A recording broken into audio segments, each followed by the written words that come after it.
मोदी को दौरे अमेरिका के हवाले से बड़ा धचका। अमेरिकी रियासत न्यूयॉर्क के सदर्न डिस्ट्रिक्ट कोर्ट के जज जॉन क्रोनन ने मोदी को तलब करने के लिए समन जारी कर दिए हैं। सिखों की तंजीम सिख फॉर जस्टिस ने रवामा 17 को न्यूयॉर्क की अदालत में केस फाइल किया। केस में मोदी सरकार पर सैकड़ों अफराद की हिलाकत का इल्जाम आयद किया गया।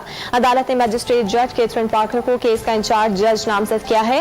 न्यूयॉर्क के सदर्न डिस्ट्रिक्ट कोर्ट की जानिब से मोदी को समन जारी करने पर हिंदुस्तानी सफारती हलकों में खलबली मच गई। सिख फॉर जस्टिस ने न्यूयॉर्क में बड़े मुजाहरे का ऐलान कर दिया। अमेरिकी रियासत न्यूयॉर्क के सदर्न डिस्ट्रिक्ट कोर्ट के जज जॉन क्रोनन ने मोदी को तलब करने के लिए समन जारी कर दिए हैं।